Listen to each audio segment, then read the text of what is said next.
क्योंकि 5 मुल्लाओं ने मोहम्मद को घोड़े में बैठकर उस पत्थर के ऊपर खड़े होकर स्वर्ग गए। 40,000 मंदिरों तोड़े गए, 40,000 को तो हम नहीं वापस मांग रहे हैं, उसमें से सिर्फ 3 ही चाहिए, और इस 3 को अब मान लो, इतिहास से सीखो। मैंने कहा कृष्ण भगवान ने दुर्योधन को 5 गांव के लिए मांग की, 5 गांव दे दो, महाभारत नहीं होगा। तो विषय को आप कभी नकार नहीं सकते। यह हमारी आस्था है कि राम पैदा हुए इधर, हमारी आस्था है कि कृष्ण इधर पैदा हुए, और हमारी आस्था है कि शिव भगवान ने ज्योतिर्लिंग आसमान से अग्नि की चपेट में उन्होंने जमीन पर भेजी। तो इन तीनों को तो हम कभी नहीं छोड़ सकते हैं, और इसको हमें लेंगे। बहस से हो जाए तो ठीक है, वैसे हमारी सरकार को अधिकार है संविधान में आर्टिकल 300A। ये आर्टिकल 300A कब जोड़ा था? जब जमींदारों से जमीन छीनना था। जब शुरू में जमींदारों को हटाने के लिए प्रयास सरकार ने की तो वो चले गए कोर्ट में और स्टे ऑर्डर लेकर आए। तो जवाहरलाल नेहरू चिढ़े, और वो सोशलिस्ट माइंडेड थे, तो उन्होंने कहा कि जमींदार को सबक सिखाना, तो उन्होंने एक कॉन्स्टिट्यूशनल अमेंडमेंट लाई कि इस देश की सरकार किसी की और किसी भी जमीन को राष्ट्रीयकरण कर सकती है, और उस पर मुआवजा जरूर देना होगा, और कोर्ट है वो लिया है, इसको चुनौती नहीं दे सकती, इसको रद्द नहीं कर सकती, सिर्फ मुआवजा ठीक दिया नहीं दिया यही कह सकती है। आपको आश्चर्य होगा कि नरसिम्हा राव ने जब प्राइम मिनिस्टर थे, उन्होंने सारी राम जन्मभूमि की जमीन को राष्ट्रीयकरण कर दिया था इसी धारा पर, और यह भी कह दिया सुप्रीम कोर्ट को कि यदि हमें पहले पता लग जाए, सरकार को पता लग जाए कि वहां पहले एक मंदिर था, उसके बाद एक मस्जिद बनी, तो ये जमीन हम हिंदुओं को दे देंगे मंदिर बनाने के लिए। ये नरसिम्हा राव ने सुप्रीम कोर्ट को कहा। फिर भी सुप्रीम कोर्ट की निवेदन पर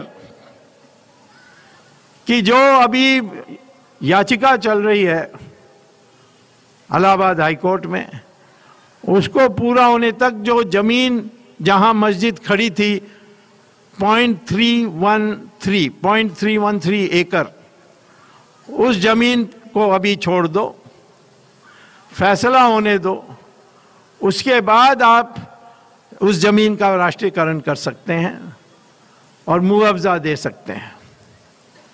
जब हमारी सरकार बनी, मैंने नरेंद्र मोदी को कहा कि कहो कि मुआवजा तो अभी देने के लिए तैयार है, दोनों को देने के लिए तैयार है, जो जीतेगा जो हारेगा दोनों को देने के लिए तैयार है केस के पहले, लेकिन दोनों तैयार नहीं थे, तो इसीलिए बहस हुई थी।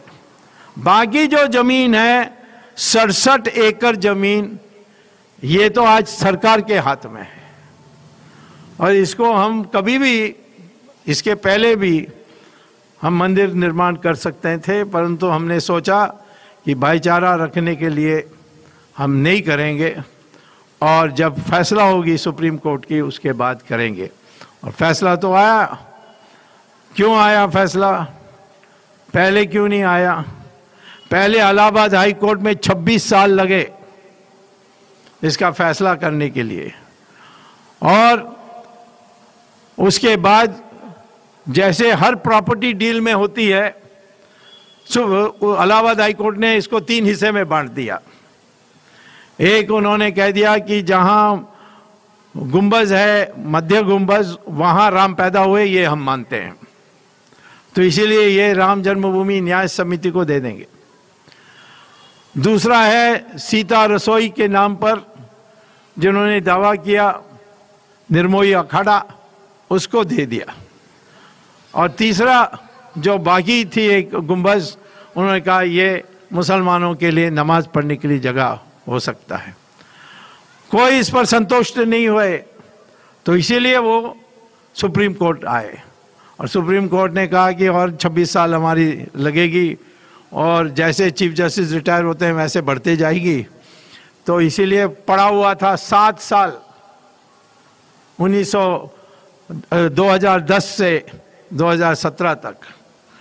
जब मैं अंदर घुसने की कोशिश की तब बाकी लोग जो सुन्नी वक्फ बोर्ड के लोग थे और जो राम जन्मभूमि न्यास के लोग थे उन्होंने कहा ये कहाँ गया स्वामी, कहाँ से आ गया।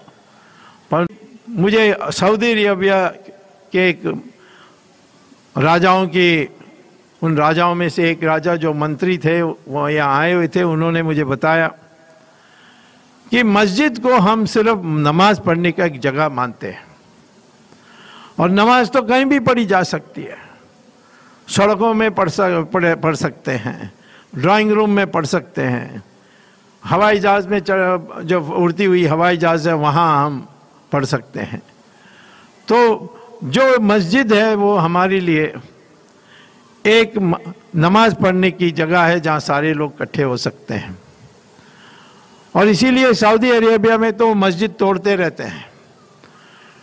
किन किन को तोड़े हैं अभी तक वो तो गूगल में आप जाकर लिखोगे demolition of mosques by Saudi Arabian government, आपको लिस्ट पूरी मिल जाएगी। यही टर्की में होता है, मस्जिद को तोड़कर हाईवे बनाते हैं। वहाँ का जो राष्ट्रपति है उसने ऐलान किया कि मस्जिद से ज़्यादा इम्पोर्टेंट है हाईवे बनाना देश के लिए। पाकिस्तान में भी तोड़ते हैं मस्जिद। टेररिस्ट जो होते हैं वो मस्जिद में घुसकर विस्फोट कराते हैं। तो इसीलिए मैंने मुस्लिम नेताओं से कहा था, अनेक को जानता हूं मैंने उनसे कहा कि 40,000 मंदिरों तोड़े गए, 40,000 को तो हम नहीं वापस मांग रहे हैं, उसमें से सिर्फ 3 ही चाहिए और इस 3 को अब मान लो, इतिहास से सीखो। मैंने कहा कृष्ण भगवान ने दुर्योधन को 5 गांव के लिए मांग की, 5 गांव दे दो, महाभारत नहीं होगा।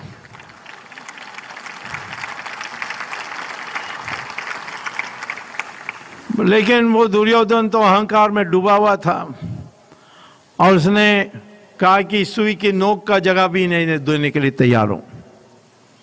तो युद्ध हुआ और हस्तिनापुर गई, इंद्रप्रस्थ गई और दुर्योधन का जान भी चले गई। तो मैं तो कहता हूं कि मुसलमानों को, हम दोनों भाईचारा जिसमें रहना है, तो इन तीनों को छोड़ दो। मस्जिद कहीं भी बना सकते हो, नमाज कहीं भी पढ़ सकते हो, परंतु जहां राम पैदा हुए वो एक ही जगह है। मुझे लोग पूछते हैं आपको कैसा पता है? मैं तो कहता हूं ये मेरा आस्था है और आस्था का कोई चुनौती किसी कोर्ट में दुनिया में कोई भी नहीं दे सकता है।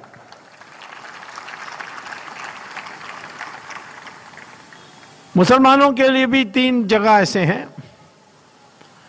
अल अक्सा एक जगह है इजराइल में, एक वहाँ एक बहुत बड़ा पत्थर है, इसको डोम ऑफ द रॉक कहते हैं।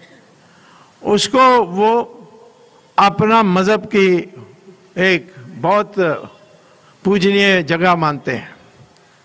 क्यों? क्योंकि 5 मुल्लाओं ने मोहम्मद को घोड़े में बैठकर उस पत्थर के ऊपर खड़े होकर स्वर्ग गए। अब इसको क्या कहते हैं? कोई ऐसा हो सकता है? नहीं हो सकता, कोई पूछ नहीं सकता। ये आस्था है कि मोहम्मद वहाँ से गए स्वर्ग। बेथलेहम में जीसस क्राइस्ट पैदा हुए, ये आपको कैसा पता है? जीसस क्राइस्ट तो 0 AD, माने यहाँ आज से 2019 साल पहले वो पैदा हुए और 32 साल में उनकी स्वर्गवास होगी, ऐसा क्रिश्चियंस मानते हैं। और बेथलेहम में पैदा हुआ ये कैसा उनको पता है? बेथलेहम में एक गुफा है, वहाँ पैदा हुए, उनको कैसा पता है? क्रिश्चियंस को कैसा पता है? रोम की राजा कॉन्स्टेंटाइन की ससुराल, उनको एक स्वप्न आया कि क्राइस्ट वहाँ पैदा हुए, और वो 400 साल के बाद, क्राइस्ट को जाने के 400 पैदा होने के बाद 400 साल के बाद वो राजा कॉन्स्टेंटाइन रोम के राजा थे, और उनके ससुराल के ये स्वप्न आया, और उसी पर विश्वास पर आज क्रिसमस में इतने लोग जाते हैं बेथलेहम। वो बेथलेहम कोई क्रिश्चियन देश में नहीं है, वो भी इजराइल में है। वहाँ जाते हैं, पूजा करते हैं। तो ये आस्था